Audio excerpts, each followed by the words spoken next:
किन लोगों को रोबोटिक सर्जरी करानी चाहिए। सर्जरी में जो इंस्ट्रूमेंट्स होते हैं, जो यूज होते हैं, कॉस्टली होते हैं, जिसकी वजह से उसकी कॉस्ट बाकी सर्जरी की अपेक्षा थोड़ी ज्यादा होती है। रोबोटिक सर्जरी को अगर आपको चूज करना है तो आपका ट्यूमर जो है अर्ली स्टेज में होना चाहिए। रोबोटिक सर्जरी से हम इसोफेगस निकालते हैं, उसके बाद पेशेंट की रिकवरी जो है बहुत जल्दी हो जाती है। वो कुछ ही दिनों में आईसीयू से बाहर आ जाता है, फिर कुछ ही दिनों में वो डिस्चार्ज हो जाता है।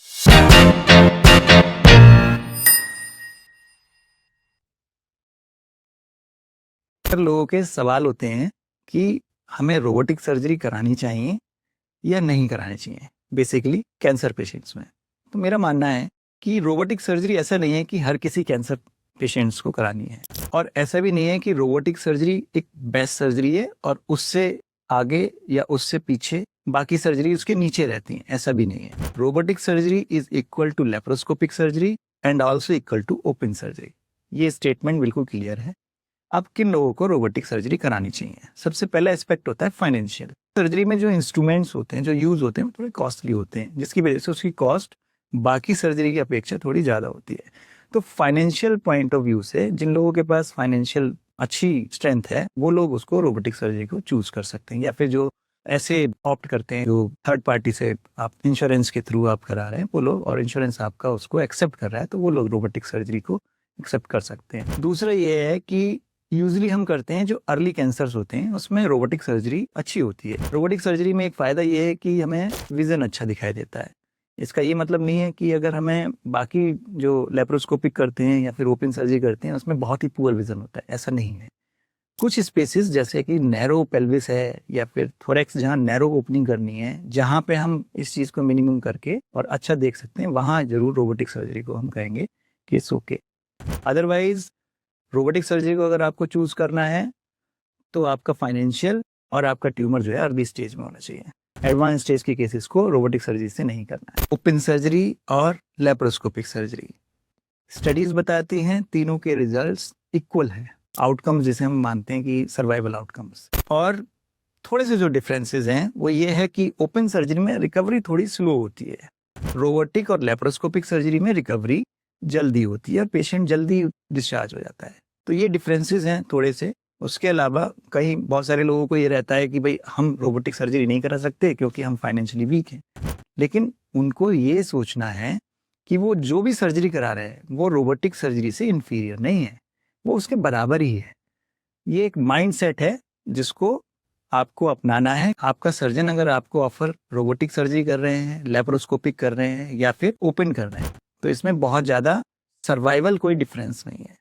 हाँ, रिकवरी में जरूर मैं मानता हूँ थोड़ा डिफरेंस है, और वो कुछ समय की बात होती है, कुछ समय बाद तो सब रिकवरी हो ही जाती है। जैसे फूड पाइप की मैलिग्नेंसी होती है। फूड पाइप जो है हमारी नेक से शुरू होता है और स्टमक यानी कि एब्डोमेन में नीचे तक आता है।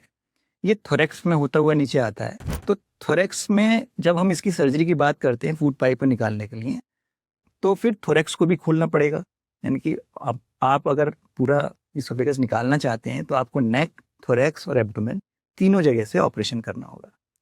अगर हम यहाँ पे लेप्रोस्कोपिक और थोरेकोस्कोपिक माध्यम से इस चीज को कट शॉर्ट कर दें, इंसिजन छोटा कर दें, तो इन पेशेंट्स की रिकवरी बड़ी अच्छी होती है।